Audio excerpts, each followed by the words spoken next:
사랑의 하나님 아버지, 3500년 전에 고통받던 이스라엘 백성을 애굽에서 건져내시고 그들을 시내산에 부르셔서 내가 머물 성소를 지으라 말씀하시며 하나님의 은혜 안에서 그들이 마땅히 누려야 할 삶의 복이 무엇인지를 확인시켜 주시고 가르쳐 주셔서 감사합니다. 동일한 은혜가 우리 가운데 이미 예수 그리스도 안에 주어졌음을 다시 한번 약속의 말씀 가운데 붙잡고 우리의 남은 길, 이 길을 혼자 걸어가는 길이 아니라 주님과 신실하게 동행하는 복된 삶이 되게 도와 주시옵소서. 이 시간도 말씀을 듣겠습니다. 종의 눈과 귀를 열어주셔서 주의 법에 귀한 것을 듣게 하시고 보게 하여 주시고 그 말씀을 따라 오늘 하루 하나님이 기뻐하시는 순종을 이루어가는 저희 삶 될 수 있도록 도와주시옵소서. 예수님의 이름으로 기도드립니다. 아멘. 늘 예배 시작하면서 성도의 짧지만 간절한 마음을 담아서 옆에 있는 분들하고 인사를 이렇게 앞에 있는 분이 자꾸 시키면 저도 앉아있을 때 보면 가끔씩 하고 싶지 않다 이런 생각이 드는데 막상 하고 나면 너무 기분이 좋다 이런 생각이 또 듭니다. 옆에 있는 분을 한번 쳐다보시고요. 당신이 내 곁에 있어서 너무 행복합니다. 이렇게 축복할까요? 당신이 내 곁에 있어서 너무 행복합니다.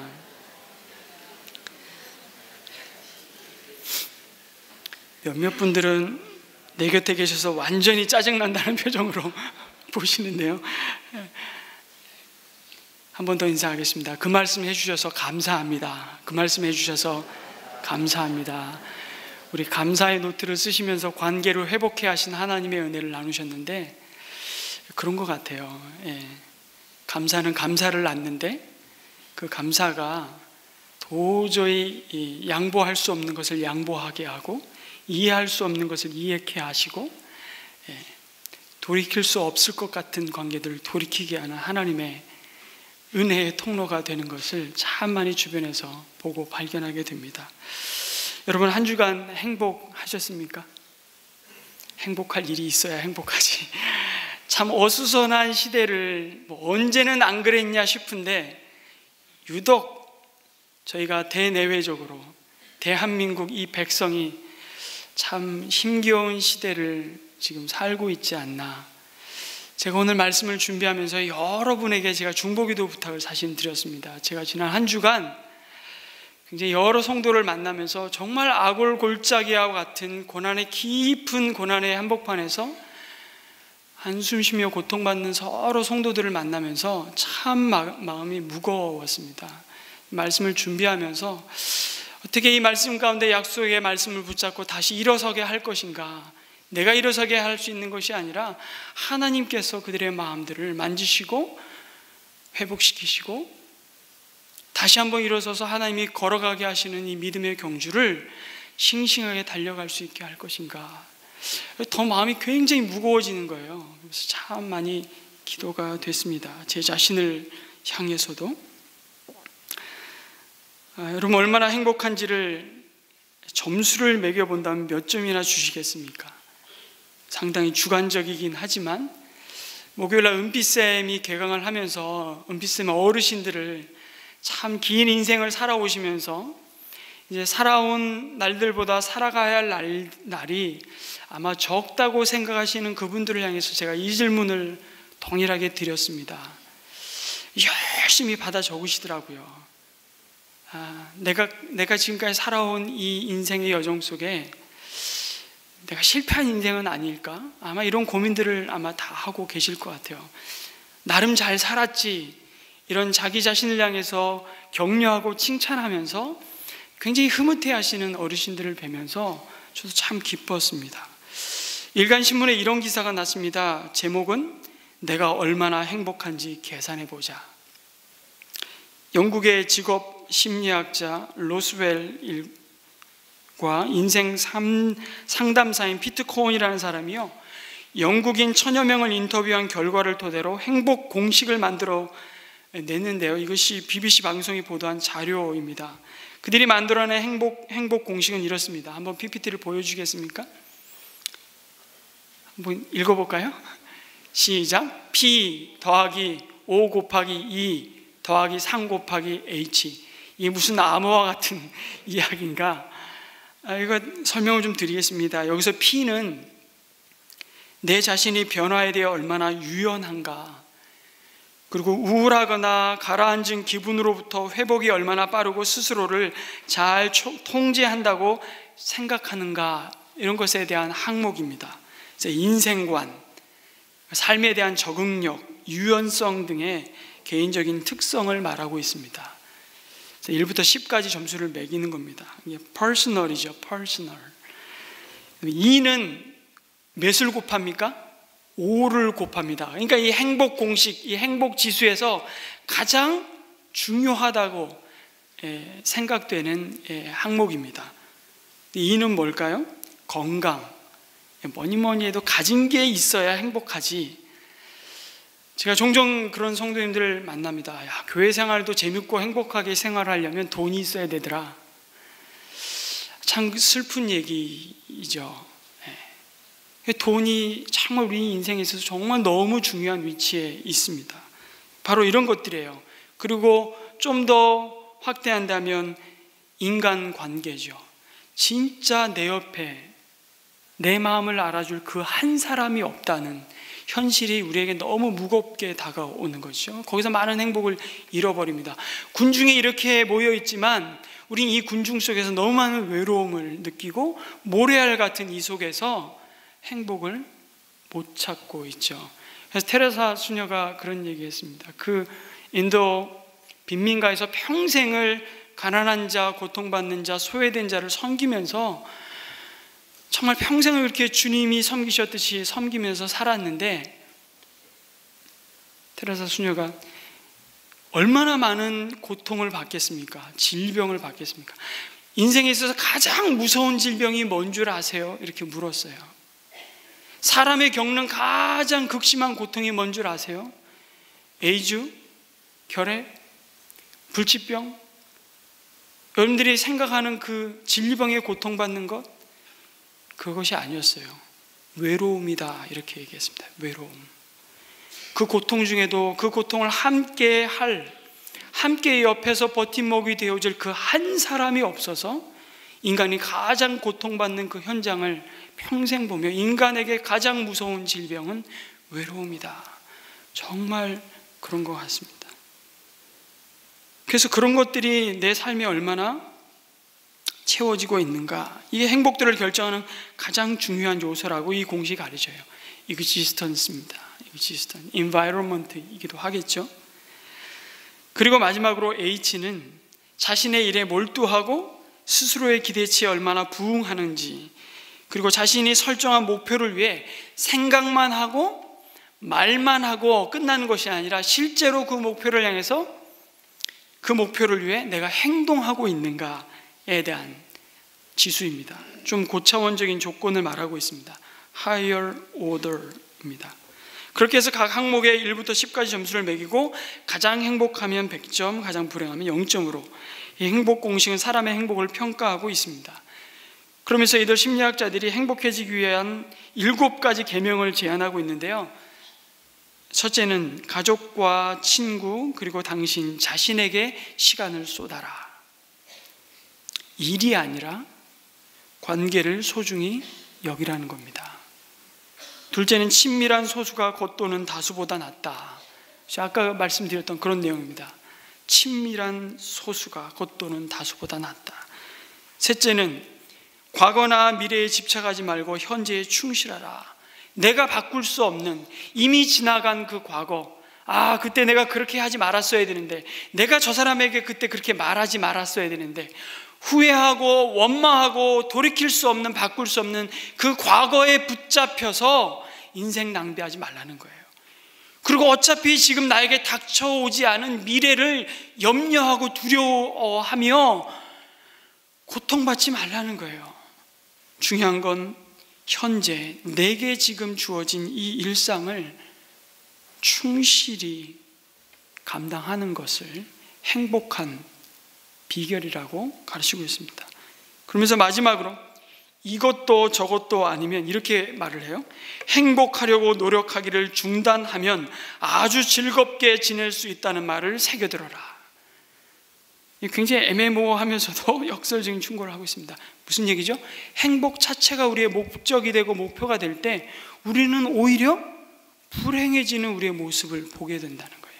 행복 자체, 그 과정이 너무나도 중요한데 그 과정은 다 무시하고 이거를 내가 얻어야지, 이 자리에 내가 올라가야지, 이것만 있다면 그 행복한 상태 그것 자체가 우리의 목표인 것처럼, 목적인 것처럼 달려갈 때 오히려 우리는 많은 관계들을 불행하게 만들고 자신도 불행해진다는 교훈을 주고 있습니다. 여러분, 이 행복 공식이 굉장히 중요한 지혜를 우리에게 말해주고 있습니다. 18년 동안 굉장히 많은 사람들을 조사하고 낸 결론으로 만들어낸 공식이에요.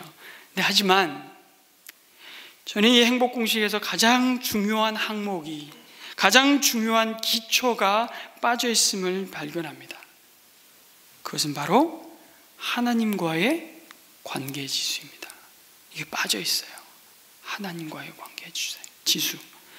여러분, 이 행복 공식이 말해주고 있는 행복의 조건들이 100% 다 채워졌던 곳이 어디였을까요?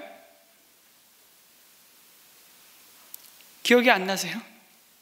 바로 에덴 동산이었습니다. 그렇잖아요. 에덴이 무슨 뜻이죠? 기쁨이라는 뜻입니다. 기쁨. 정말 우리가 인생이 마땅히 누려야 할 기쁨이 충만한 곳, 그게 에덴 동산이에요. 그러나 바로 그곳에서 아담과 하와는 가장 고통스러운 죽음의 자리로 쫓겨났습니다. 이게 우리 인생이 가진 역설이에요. 왜요? 창조주이신 하나님만이 계셔야 할 그 자리에 피조물인 자신이 앉아 있기 때문에 그렇습니다. 그 순간 그들이 누리도록 허락받았던 에덴 동산의 모든 선물들, 그들이 동산을 누리며 다스리고 가꿀 수 있는 그 모든 일들은 의미를 상실하고 말았습니다. 다시 말해 하나님과의 관계가 단절된 순간 그들의 행복을 위해 주어졌던 모든 것은 그 목적과 의미를 상실하고 말았습니다. 하나님과의 관계가 무너진 순간 보시기에 좋았던 모든 창조 세계와 그 안의 관계들, 사람과 사람과의 관계, 사람과 피조물들과의 관계, 더 나아가 피조물들 간의 관계까지도 다 모조리 파괴되었습니다. 그것이 오늘 우리가 살고 있는 세상입니다. 달라진 것이 있을까요? 달라진 것이 없어요. 왜 이 말씀을 드립니까? 왜 하나님이 출애굽한 이스라엘 백성에게 내가 몸을 성소를 지으라고 명령하셨을까요? 이 질문과 연결되기 때문입니다. 바로 그 대답은 그들이 잃어버렸던 하나님과의 관계를 다시 회복하고 그들의 진정한 행복을 위해서였습니다. 하나님은 출애굽한 이스라엘 백성을 시내산에 불러 모으셔서요, 그들에게 명령하십니다. 내가 머물 성막을, 성소를 지으라. 여러분, 출애굽기가 몇 장으로 되어 있죠? 성경이 몇 권으로 되어 있죠? 66권. 66권의 각 권의 성경책이 몇 장으로 되어 있는지를 한번 나중에 그 목록을 한번 쫙 보시면서 한번 더듬어 보시는 것도 좋아요. 그러면 그 성경책의 그림이 좀 이렇게 궁금해지기 때문에 목록이 뭔지를 또 이렇게 아셔야 되겠죠. 창출레민시, 숫사로 삼상아, 왕상왕아, 대상대아, 스네의 욥시 잠전아, 사람의 결단, 호요람물, 윤미나, 스팍스말. 구약 39권 끝났어요. 앞 글자만 외우면 돼요. 이거 쉽습니다. 여러분 한번 해보세요. 자녀들과 무슨 방언을 하는 것도 아니고. 출애굽기는 40장으로 되어 있습니다. 40장. 이게 크게 나누어 보면 19장까지가 중요해요. 1장부터 19장, 그리고 20장부터 40장. 크게 두 부분으로 나눠져 있고, 여러분 출애굽기의 3분의 1이 뭐에 대한 말씀인 줄 아세요?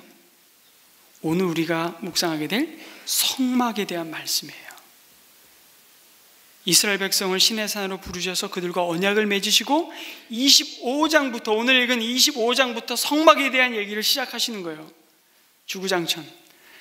그리고 잠시 모세가 시내산에서 올라간 사이 이스라엘 백성들이 벌려놓은 난장판을 수습한 다음에 다시 35장부터 40장까지 또 했던 얘기를 또 하세요. 성막에 대한 얘기를 또 하세요. 그러니까 성경 통독을 쭉 하다가 레위기가 가기도 전에 어디서 멈추냐면 출애굽기 25장부터 정말 재미가 없어져요. 그러면서 여기서 통독이 멈추는 경험들을 많이 합니다. 이게 도대체 나하고 무슨 상관이야? 치수 얘기 계속 하고요. 이런 얘기를 계속해요. 여러분, 성막에 대한 얘기를 굉장히 길게 하십니다. 레위기 가서도 그렇고요, 민수기 가서도 그렇고요. 뭘 말하는 것이죠? 아주 중요하다는 겁니다. 기록된 양이 많다고 무조건 중요하냐? 네, 중요합니다. 얼마나 하실 말씀이 많았겠습니까? 근데 이렇게 많은 장을 할애해서 이스라엘 백성들에게 뭘 말씀하시는 건가? 주목해서 보아야 합니다. 여러분, 이스라엘 백성이 애굽에서 빠져나왔을 때 그들에게 가장 필요한 것이 무엇이었을까요?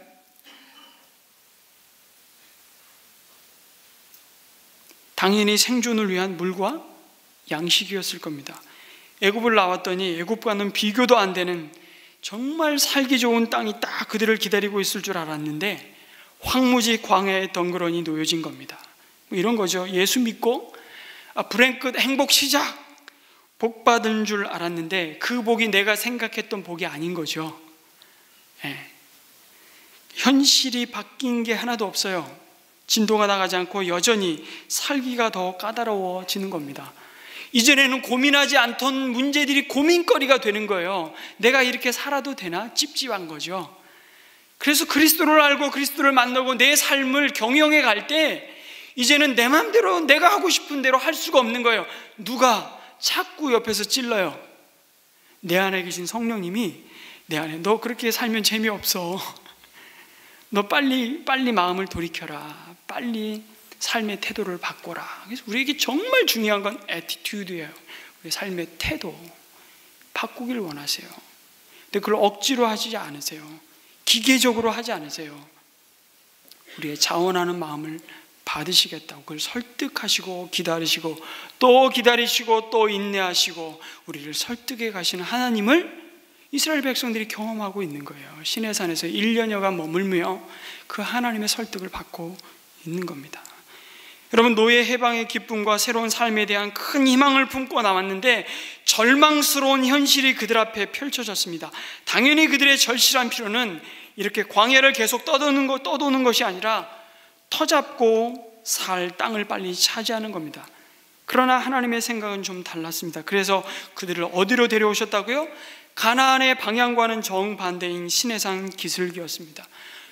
궁극적으로 그들에게 필요한 것은 잃어버린 하나님과의 관계를 회복하는 것, 다시 말해 하나님과의 화목이었습니다. 화목, 하나님과 잘 지내는 것. 그렇지 않고는 그들이 가나안 땅에 들어가도 희망이 없다는 사실을 하나님은 너무도 분명히 알고 계셨습니다. 이스라엘 백성만 모르고 있는 거예요. 그래서 성막을 지으라고 말씀하시는 겁니다.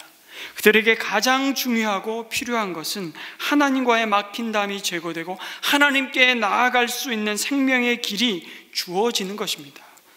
다시 말해 죄 사함의 은총을 얻고 하나님께 나아가 하나님과 교제하며 그분을 즐거워하는 예배의 영광을 누리는 것이었습니다. 그리고 그들이 어느 곳에 있든지 하나님의 임재 가운데 하나님과 거룩한 동행을 날마다 하는 것이에요. 내가 혼자 이 길을 걸어가는 것이 아니라 하나님이 너와 함께 걸어가심을 의식하며 그분 앞에서 그의 삶의 길을 함께 걸어가는 것입니다. 사실 그것이 하나님께서 아담과 하와를 창조하시고 그토록 바라셨던 일이었습니다. 애초부터 그들과 에덴 동산을 함께 다스리시며 생육하고 번성케 하여 땅에 충만한 그들의 삶을 보시며 기뻐하는 것이 하나님의 소망이셨습니다. 그런데 죄가 들어온 뒤에 나타난 증상이 뭐예요? 죄가 가져다 준 열매가 뭡니까? 하나님의 낯을 더 이상 보고 싶지 않다는 거예요. 하나님의 낯을 피하는 것이었습니다. 하나님의 임재 가운데 하나님을 만나며 누리는 기쁨과 영광은 사라지고 하나님 앞에 다가가기를 싫어하는 죄가 가져다 준 수치와 두려움이 인생의 자리를 대신 차지하고 앉았습니다. 오늘날도 바뀐 것이 하나도 없습니다. 그런데 하나님은 이스라엘 백성에게 그 관계로의 회복을 위해 성막을 지으라고 말씀하십니다. 그것은 이스라엘 백성을 향한 전적인 그래서 하나님의 선물이잖아요.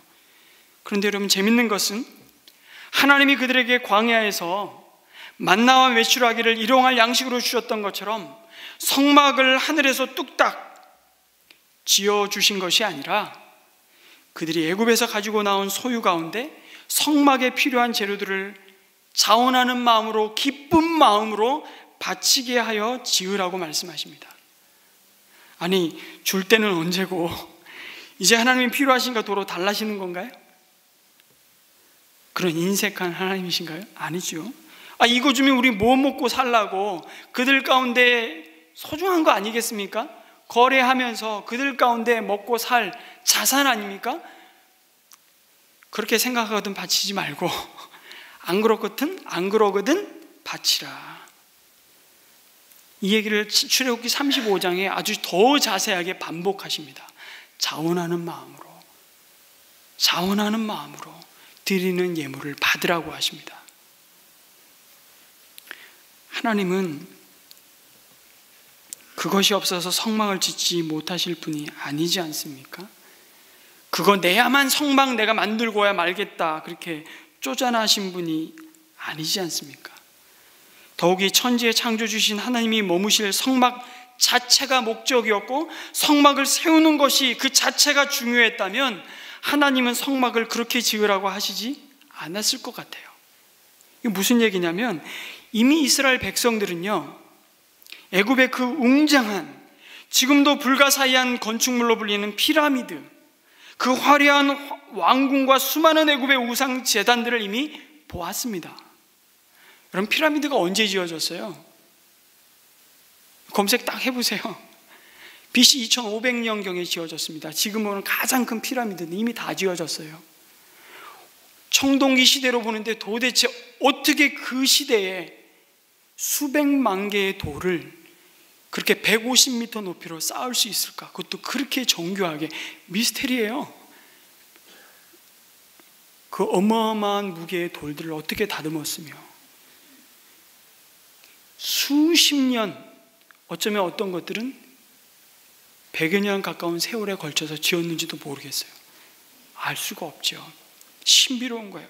근데 이미 이스라엘 백성들은 그 모든 이 땅의 영광을 봤어요. 그들이 노예가 돼서 채찍 맞으면서 그런 것들을 지었다니까요. 그것에 비하면 성막은 그 크기와 모습이 얼마나 초라한지, 여러분 성막 한번 그림 보여주시겠습니까? 대충 하나님이 말씀하신 모형들을 이렇게 그려보면 이런 그림이에요. 길이가 50m, 너비가 25m 넓이에 그 안에 공간은 한 370여 평밖에 안 되는, 바깥에 번제단과 물두멍이 있는 뜰과 천막 하나가 있죠. 그거를 성소와 지성소로 나누어서 하나님이 그곳에 임재하시겠다, 그 천막이에요. 천막, 볼품없는.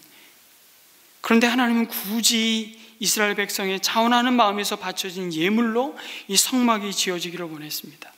여기는 여러 가지 의미를 묵상할 수 있지만 그 중에 저는 한 가지 말씀드리고 싶어요. 하나님과의 관계를 회복하고 세워가는 것은 그들의 기계적인 순종으로 이루어지지 않는다는 것입니다.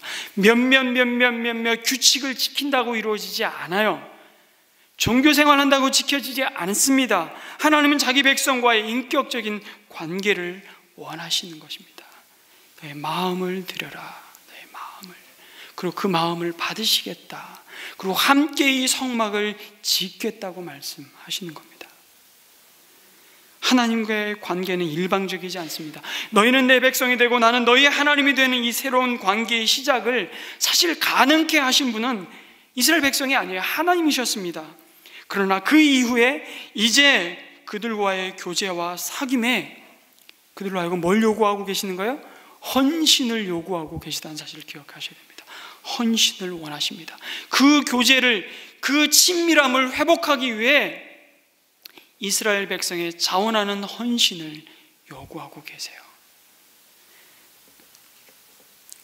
출애굽하면서 이스라엘 백성이 힘 하나 보탠 것이 없습니다. 그 주도권은 전적인 하나님이 갖고 계셨어요. 그래서 은혜와 하나님의 전적인 권능으로 그들이 출애굽했습니다. 광야를 지나오며 하나님이 모든 것을 다 해주셨습니다.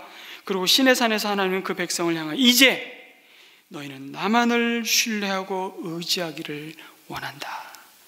나 하나님만을 주목하여 바라보기를 원하셨습니다.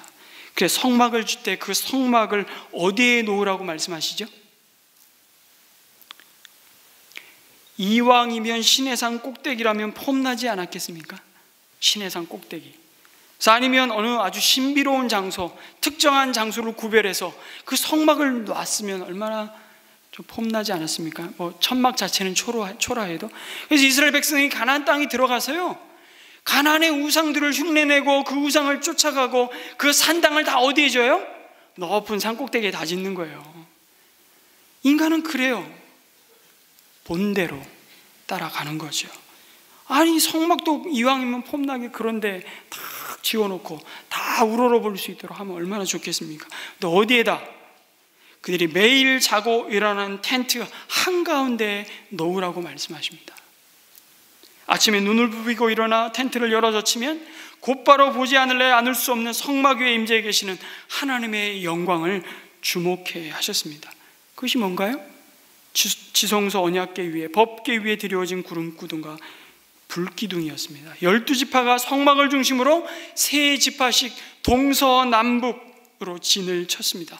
그리고 그들은 날마다 성막을 통해 그들을 만나주시고 그들 가운데 말씀하시고 그들을 보호하시고 길 없는 광야의 길을 인도하시는 하나님을 경험하는 것이었습니다. 그래야만 그들이 제사장 나라로서 하나님이 원하시는 사명의 길을 갈 수 있기 때문에 하나님은 그들이 하나님과의 교제에 헌신하기를 원하셨습니다. 그것은 전적으로 자기 백성인 이스라엘의 행복을 위해서였습니다.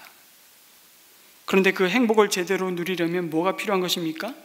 매일매일의 하나님과의 교제와 동행에 대한 헌신이었습니다. 그게 정말 가치 있고 그게 정말 소중하고 비록 그들이 광야에 있지만 그것이 정말 삶의 가장 우선순위에서 밀려나지 않고 제일 중요한 위치에 있어야만 한다는 것입니다. 그래서 성막을 가운데 두신 거예요. 그것을 가르쳐야 했습니다. 그래서 하나님은 자원하는 예물을 그 백성에게 요구하셨던 겁니다. 여러분, 이스라엘이요, 그 이후에 그 어떤 민족도 또 이스라엘 자신도 두 번 다시 경험할 수 없는 기적 가운데 출애굽한 백성이었지만, 그렇게 특별한 방식으로 하나님의 사랑을 받고 은혜를 경험한 백성이었지만, 그 이후에 하나님과의 교제는 그냥 시간이 지나면 광야에서 할 일 없으니까 저절로 하나님과 친밀함이 이루어지는 것은 아니었다는 사실을 기억하셔야 됩니다. 여러분, 시간이 지나가면 우리가 신앙생활을 하다 보면 세월의 길이만큼 저절로 우리가 하나님의 마음을 알고 하나님의 생각과 뜻에 순종하는 길로 갈 수 있는 자들입니까? 아닙니다. 절대 아닙니다. 그래서 우리는 이거를 경계해야 돼요. 나 40년, 나 30년 예수 믿어서 신앙생활했어. 근데 그 40년, 30년을 1년짜리 신앙생활을 30번, 40번 반복하고 있다면 당신은 제자리 걸음한 거예요. 계속 제자리에서 똑같은 일을. 그러기 제일 쉬운 사람이 누군 줄 아세요? 목사. 왜냐하면 1년 365일 교회력에 따라서 이게 똑같거든요. 교회가 이때쯤 되면 요구해야 되고, 여름때가 다가왔으니까 단기봉사 준비해야 되고, 여름 되니까 뭐 해야 되고, 아주 다 정해서의 루틴하게 딱 30년, 40년을 1년짜리 신앙생활을 30번, 40번, 50번 반복할 수 있는 가장 가능성이 높은 사람이 목사예요. 하나님 그거 원치 않으세요.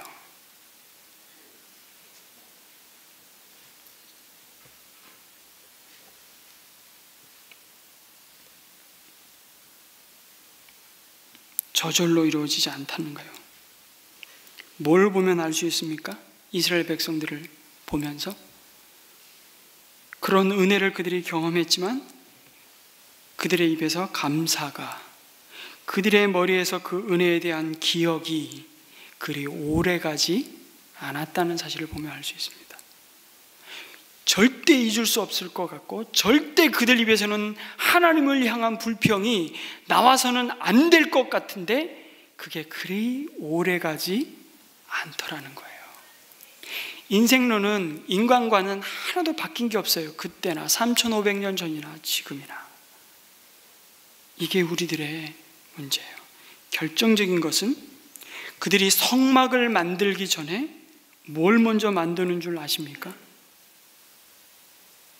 성막을 만들어라. 모세에게 그 식양을, 그 내용을 다 소상히 말씀해 주시고 시내에서 머물고 있는 동안 그들이 뭘 먼저 만들었죠? 금송아지를 만들었습니다. 금송아지를. 은금 폐물을 다 모아가지고 뚝딱하고, 표현이 그렇게 나요.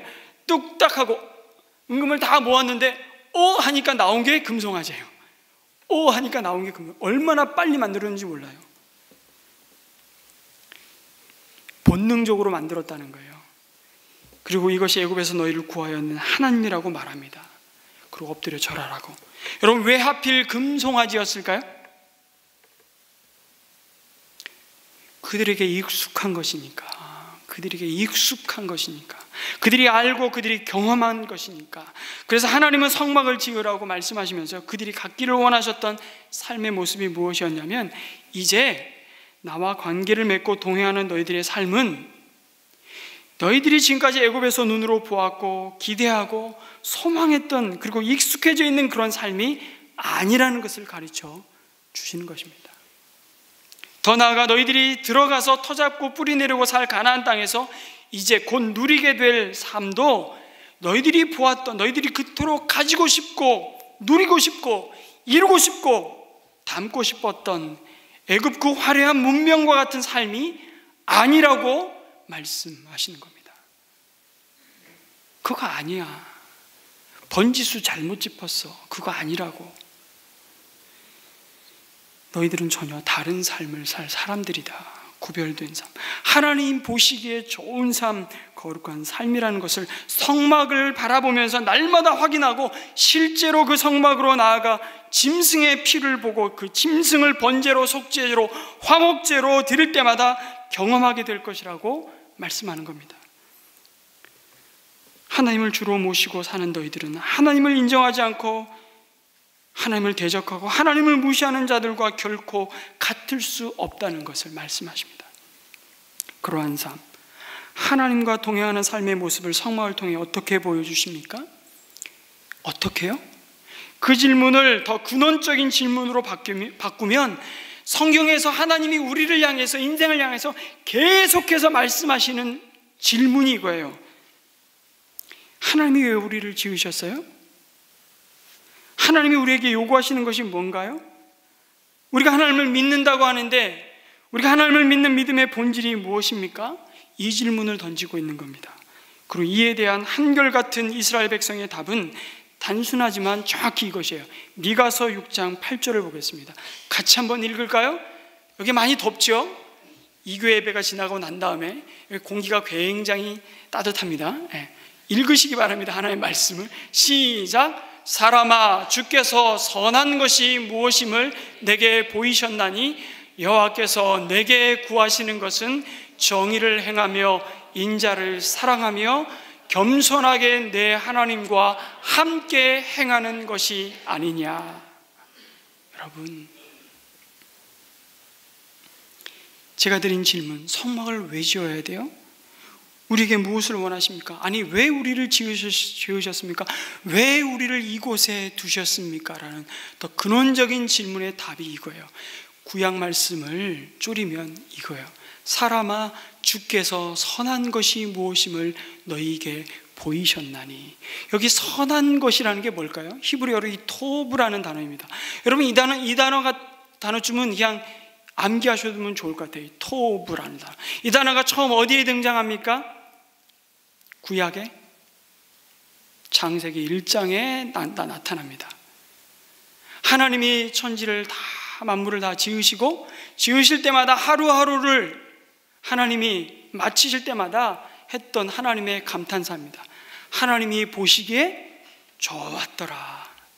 똑같은 단어 토브입니다. 선한 것이 뭐예요? 하나님 보시기에 좋은 거예요. 그 좋은 것이 뭡니까? 거룩한 거예요. 그 거룩한 건 다른 것이 아니라 하나님이 본래 만드신 목적과 사명대로, 그 만드신 물건이 그 목적대로 사용되어지고 그 자리에 있을 때 하나님 보시기에 기쁘고 좋다라고 말씀하시고, 그것을 거룩하다, 구별되었다라고 말씀하시면서 이스라엘 백성을 그 자리에서 다시 그 자리로 불러내시는 겁니다. 여러분, 최초의 성막이 어디였겠습니까? 그러니까 에덴 동산이죠. 최초의 성막은. 그리고 방주로 그들을 또 구원해내시고, 하나님이 인생에게 지으라고 하신 거 3개밖에 없어요. 방주, 성막, 성전. 성막이 옮겨가니는 하나님의 임재의 성소라면, 못 박아서 고정해서 하나님이 임재하시는, 하나님을 만나는 장소는 성전이었죠. 그래서 3번 짓습니다, 이스라엘 백성들이. 그렇죠? 처음에 솔로몬의 성전, 불순종하니까 하나님이 치셔서 바벨론으로, 포로로 끌려가게 하시고 바벨론에서 다 무너뜨린 그 성전을 스룹바벨이 돌아와서 지어서 주도했기 때문에 스룹바벨 성전이 2번째 섰다가 헬라 시대에 다시 그것이 무너집니다.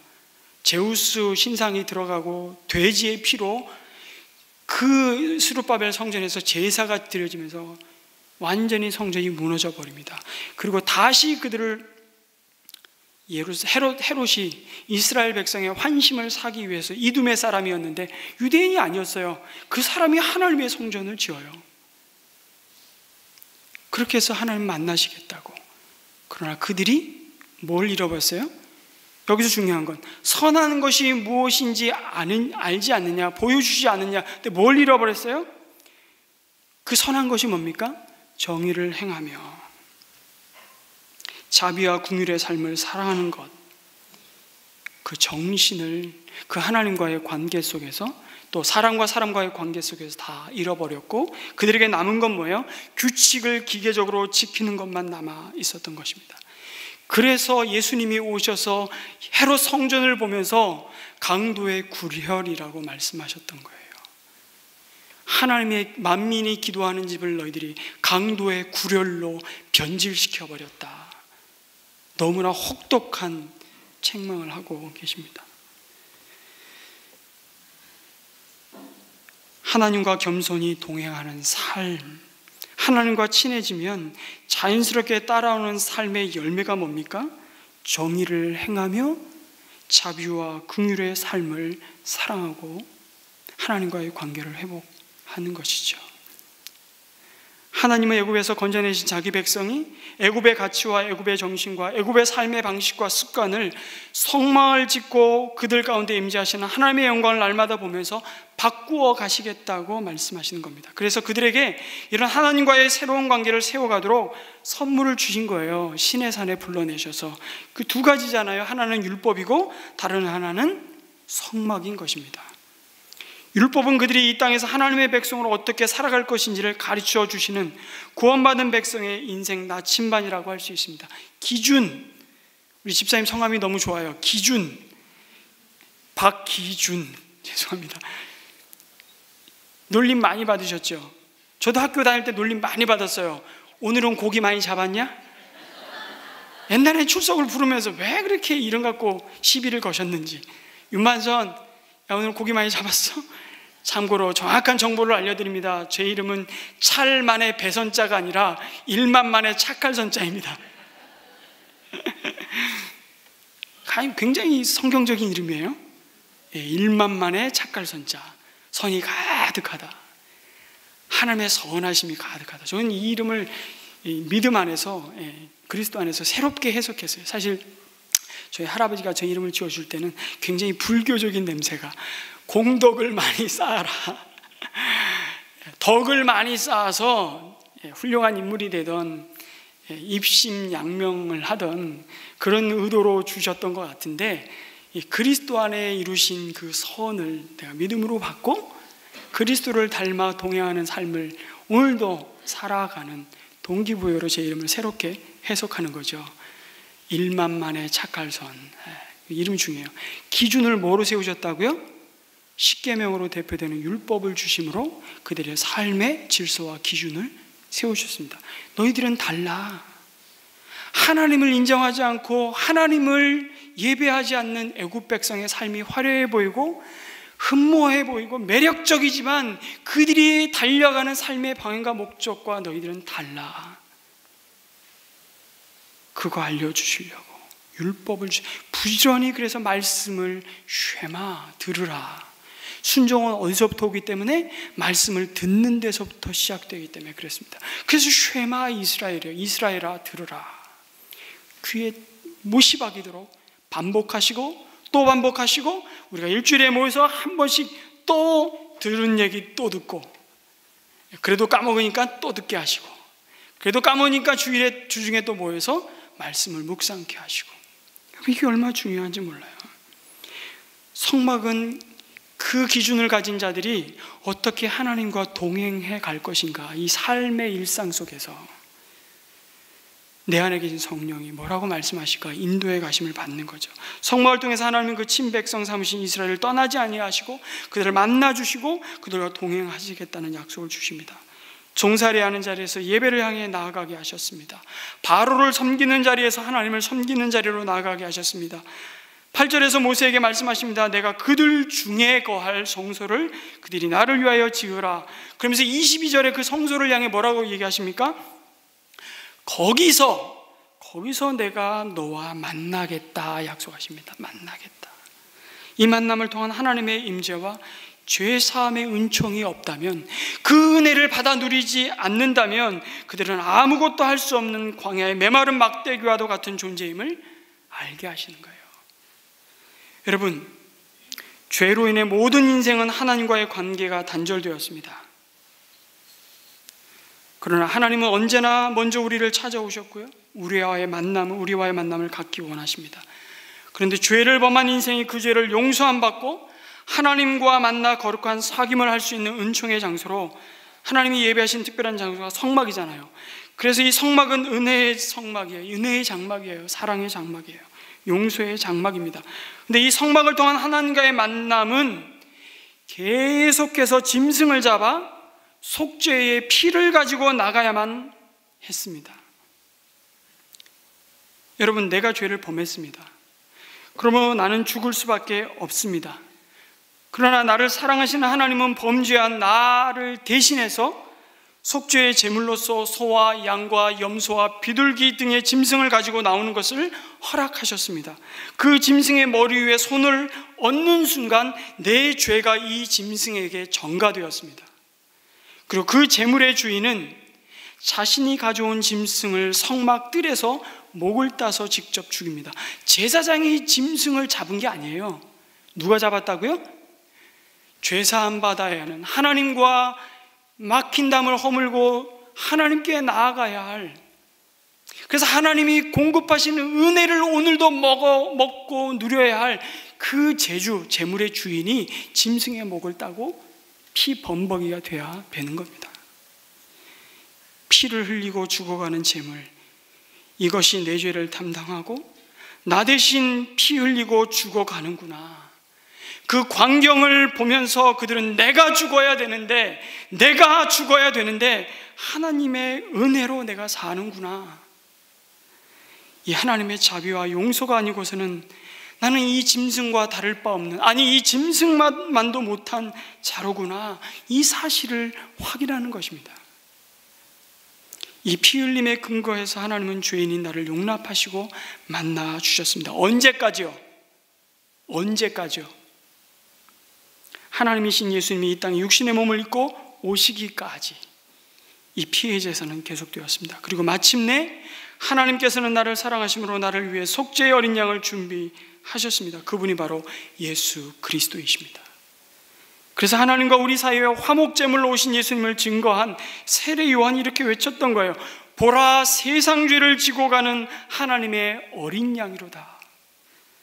그렇습니다. 십자가에서 더 이상 짐승의 피가 아닌 죄 없으신 예수님이 그분의 피로 영원하고도 단번에 속죄의 제물이 되셨습니다. 우리는 이제 예수 그리스도의 피를 힘입어 하나님의 은혜로 죄 사함 받습니다. 그리고 하나님의 영광이 거하는 성소로 들어가는, 하나님과 그 안에서 만나며 하나님의 축복과 은혜를 경험할 수 있는 놀라운 삶의 장이 열렸습니다. 성소와 지성소를 가로막고 있는 휘장이 위로부터 아래로 찢어진 역사가 바로 그것을 보여주고 증거합니다. 그 자리가 어딜까요? 그 자리가 여기고 우리가 함께한 이 자리입니다. 성도 여러분, 이제 그 성막이 어디에 펼쳐졌습니까? 요한복음 1장 14절에 이렇게 말씀하십니다. 한번 보실까요? 같이 읽습니다. 시작. 말씀이 육신이 되어 우리 가운데 거하심에 우리가 그의 영광을 보니 아버지의 독생자의 영광이요 은혜와 진리가 충만하더라. 잘 보십시오. 말씀이신 예수님이 육신이 되어 육신의 몸을 입고 오셔 어디에 거하신다고요? 우리 가운데 거하심에. 여기 거하신다는 말은 더 정확하게 번역하자면 장막을 치시니, 이런 뜻입니다. 우리 안에 장막을 치셨다고요. 영원히 거두어들이지 않는 하늘의 성소를 우리 속에 그리고 우리 가운데 펼치셨다는 겁니다. 그리고 예수님은 승천하시고 자기 대신 보혜사 성령을 보내셔서 이제 우리 몸을 영원히 성전 삼으시고 우리가 동행하시며 우리 삶의 왕노릇 하시겠다고 말씀합니다. 우리를 이 땅에서 하늘나라의 시민으로 왕같은 제사장으로 삶을 살도록 인도하시겠다고. 이것이 그리스도의 십자가를 통해서 이루신 구원의 영광입니다. 여러분, 요한복음 3장 16절 많이들 기억하고 암송하시죠? 고린도전서 3장 16절의 내용이 뭔지 아십니까? 고린도전서 3장 16절. 너희가 하나님의 성전인 것과, PPT 보여주시겠습니까? 너희는 너희가 하나님의 성전인 것과 하나님의 성령이 너희 안에 계시는 것을 알지 못하느냐? 누구든지 하나님의 성전을 더럽히면 하나님이 그 사람을 멸하시리라. 하나님의 성전은 거룩하니 너희도 그러하니라. 출애굽기 19장에 이스라엘 백성에게 주셨던 말씀과 똑같은 거예요. 내가 거룩하니 너희도 거룩하라. 그들의 신분을 이렇게 얘기하시고 오늘 그리스도 안에서 영원한 속죄함을 받은 우리를 향해서도 동일하게 말씀하십니다. 여러분, 하나님을 떠나서 하나님과의 관계가 단절되었던 모든 인생은 그들 내면에 이 땅에 그 무엇으로도 채우려고 해도 채울 수 없는, 사실 고장난 인격의 텅 빈 공간을 가지고 있습니다. 그들은 그 뒤틀리고 타락한 공간을 자신 스스로 가치 있는 사람이 되어서 인정받음으로 채워보고자 몸부림치며 오늘도 많은 인생이 달려갑니다. 학생 때는 공부를 잘해서, 공부 잘하지 말라는 얘기 아니에요. 좋은 학위를 가지고 그렇게 한번 해보겠다고 생각합니다. 청년이 되면 돈을 좀 벌어서, 혹은 남보다 빠른 승진과 출세를 통해서 결혼을 하면 기대는 사람들이 있죠. 바라는 사람이 있습니다. 남편을 통해서, 아내를 통해서 자녀를 낳으면 좋은 대학 진학시키는 것으로 우리의 가치를 인정받으려고, 그 타락한 인격의 빈 공간을 채워보려고 열심히 달려갑니다. 그러나 그 결과로 주어지는 것은 끊임없는 목마름이요, 채워지지 않고 채울 수 없는 허무함과 절망감만이 밀려오는 것입니다. 왜냐하면 우리를 지으신 하나님이 우리 인생에 두신 목적이 거기에 없기 때문입니다. 그것 자체가 우리의 목적이 될 수 없다라고 말씀하시는 거예요. 결국 행복한 삶을 향해 달려왔는데 사실은 행복을 다 잃어버린 자신의 절망을 보는 것입니다. 이것이 하나님을 떠나 하나님을 함께하지 않는 모든 인생이 걸어왔던, 그리고 걸어갈 인생의 시간표인 것입니다. 그러면 그 인격의 빈 공간을 무엇으로만 채울 수 있습니까? 바로 성막 되신 예수 그리스도이십니다. 성경은 바로 하나님과의 만남, 그리고 그분과의 동행을 통한 하나님과의 바른 관계의 회복만이 우리에게 참된 만족과 행복을 가져다 준다고 가르칩니다. 그 복의 길이 되시고 그 복의 문을 여시는 분이 바로 예수 그리스도이십니다. 그분으로 말미암아 우리 안에 이루어진 하나님의 성전된 우리 몸이 하나님의 영광을 위해 살고 우리 삶이 하나님께 산제물로 드려질 때 그곳에 비로소 참된 기쁨이 있다고, 에덴이 있다고 말씀하시는 거예요. 샬롬이 있다고 말씀하시는 겁니다. 어느 목사님에게 한 후배가 찾아왔습니다. 곧 죽을 것 같은 고민을 가지고 찾아온 것입니다. 제가 이번 주에 만난 많은 성도들의 삶의 모습에서 똑같은 동일한 모습을 발견하게 되는데요. 그런데 자신이 그렇게 기도해도 해결하지 못하는 인생 문제를 이 목사님 생각에 내가 무엇이라고 한순간에 해결해 주겠는가, 그런 마음이 밀려오면서 참 무기력해지는 거예요. 이번 주에도 참 제가 그것 때문에 참 힘들었습니다. 내가 할 수 있는 게 없다. 몇 시간 동안 그냥 이야기를 들어만 주었습니다. 이야기를 다 듣고는 목사님이 큰 종이 하나를 꺼내서 그 안에 작은 글씨로 2글자를 썼습니다. 예수라고 썼습니다. 그 예수 이름에 동그라미를 그리고 한 가지 부탁을 했습니다. 이 동그라미 안에 이름을 묵상하고 그 이름이 밖에 모든 곳보다 크게 보일 때 자리에서 일어나라고. 별것 아닌 처방인데도 이 후배는 혼자 묵상하다가 엄청난 은혜가 밀려오기 시작했고 그 은혜에 사로잡혔습니다. 문제가 더 이상 문제가 되지 않는 거예요. 그런 경험들 해보셨습니까? 예수라는 이름 하나 쓰고 묵상하라는 것 별거 아닌 처방이었습니다.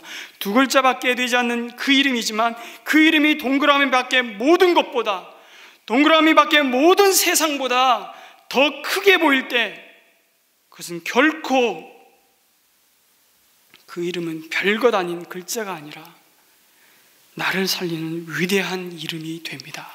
예수. 예수님이 전부가 된 것입니다.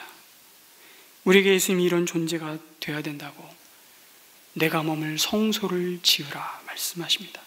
그 이름 하나에 세상의 모든 것이 사라지고 그 이름 하나에 새 힘이 솟는 그런 주님이 되어야 한다고 말씀하십니다. 그런 주님으로 우리와 함께 하신다고 말씀하세요. 그럼에도 우리 몸을 성전 삼고 거하시는 성령 하나님이 우리와 함께 하심에도 늘 미래에 대해서 불안하고 두려워합니다. 그리고 오늘 우리 현실에 조급해합니다. 불평하고 원망하죠. 그래서 다시금 하나님 자리에 자꾸 다른 대체물로 그 자리를 채우고자 하는 유혹과 시험 앞에 우리 믿음이 흔들리고 넘어집니다. 그런 대체물은 얼마나 우리의 눈과 귀와 우리의 감각을 매료시키고 우리의 우상이 되어 우리의 삶을 쥐고 흔드는지 모릅니다. 그것들 중 경건한 많은 그리스도인들이 오랜 세월 경계해온 대표적인 3가지가 있습니다. 뭡니까? 다 아시잖아요. 돈, 섹스, 권력입니다. 쾌락. 이 3가지가 언제나 우리 인생에 하나님 노릇을 하면서 우리 삶을 쥐락펴락합니다. 그래서 말씀드렸지만 모세가 하나님으로부터 성막의 설계도를 받는 동안 이스라엘 백성이 모세가 더디 시내산에서 내려오자 불안해지자 그들을 달랠, 그들의 마음을 위로할 눈에 보이는 우상 금송아지를 만들었던 거예요. 그것이 자기들을 애굽에서 인도한 신이라 말하며 앞에 제단을 쌓고 예배합니다. 그들의 모습이 무엇을 말해줍니까? 언제나 그들과 함께 하시는 하나님의 임재와 동행을 망각한 삶의 결과가 얼마나 비참한 것인지를 보여주고 있는 것입니다. 그 성막 이야기하다가 35장으로 이어져야 되는데 뚝 잘라 먹으세요. 갑자기 다른 얘기가 나오는 거예요. 그 이야기가 오늘 그리스도 밖에 모든 인생이 걸어가고 있는 실존이라고 말씀하고 있습니다. 이 일로 하나님은 모세에게 말합니다. 나는 이 백성과 함께 가나안 땅으로 올라가지 않겠다고 말씀합니다. 그런데 이 선언이 얼마나 두렵고 심각한 일인지를 모세는 직감했습니다. 이 백성이 설령 젖과 꿀이 흐르는 가나안 땅에 들어간들 하나님이 그 백성과 함께 하시지 않는 그곳은 곧 어둠과 절망의 땅, 지옥임을 모세는 단박에 알았습니다. 그래서 모세가 하나님 앞에 바짝 엎드리죠. 그리고 간구합니다. 33장 15절에서 16절에 보면 이렇게 기록되었습니다. 모세가 여호와께 아뢰되 주께서 친히 가지 아니하시리거든 우리를 이곳에서 올려보내지 마옵소서. 나와 주의 백성이 주의 목전에 은총 입은 줄을 무엇으로 알리이까? 주께서 우리와 함께 행하심으로 나와 주의 백성을 천하 만민 중에 구별하심이 아니니까. 모세는 이 백성의 살 길이 무엇인지를 알았습니다. 그것은 하나님의 함께 하심 말고는 아무것도 없음을 보았던 것입니다. 그리고 이 하나님의 함께 하심과 동행하심이 성막을 통해 약속으로 주어졌음을 누구보다도 기뻐하며 감격하며 그 산을 다시 내려옵니다. 성도 여러분, 이제 그 장막이 우리 안에 성령의 전으로 세워졌음을 믿으시기 바랍니다. 우리 안에 하나님의 영원한 거주하심과 동행하심이 십자가의 제물이 되셔서 영원한 제사를 드리신 그리스도의 구원의 은총으로 이루어졌음을 믿으시기 바랍니다. 그 확신이 있을 때 우리는 방황하지 않습니다. 아니, 방황을, 그 실수를, 그 시행착오를 줄일 수 있습니다. 요한계시록 21장 3절에 그러면서 궁극적으로 우리가 바라보아야 할 성막을 붙들라고 말씀하십니다. 읽겠습니다. 내가 들으니 보좌에서 큰 음성이 나서 이르되 보라, 하나님의 장막이 사람들과 함께 있음에 하나님이 그들과 함께 계시리니 그들은 하나님의 백성이 되고 하나님은 친히 그들과 함께 계셔서 모든 눈물을 그 눈에서 닦아주시니 다시는 사망이 없고 애통하는 것이나 곡하는 것이나 아픈 것이 다시 있지 아니하리니 처음 것들이 다 지나갔음이로라. 할렐루야. 우리와 영원히 함께 하시는 임마누엘의 하나님을 붙잡고 그분께 내 삶을 맡겨드리는 이 소망이야말로, 이 믿음이야말로 오늘 우리가 이 땅을 살아가나 구차히 살아가는 자들이 아니라 세상이 감당치 못할 하나님의 사람으로 살아가게 만드는 힘이요 능력임을 믿으시기 바랍니다. 세상이 감당치 못할 사람입니다. 한 끗 차이예요. 그게. 근데 세상을 감당치 못하는 사람이 있고요, 세상이 감당치 못하는 사람이 있어요. 여러분, 어떤 사람이 되길 원하십니까? 하나님이 여러분의 삶에 동행하시고 그 관계에 헌신하실 때 하나님이 여러분의 삶을 통해서 놀라운 복음의 능력을 맛보고 경험하고, 이 능력 가운데로 여러분이 또 다른 누군가를 그리스도께 안내하는 복된 삶을 사는 저와 여러분이 되게 하실 것입니다. 이 믿음을 가지고 또 한 주간 싱싱하게 달려가는 저와 여러분 되시기를 주님의 이름으로 축원합니다. 아멘. 우리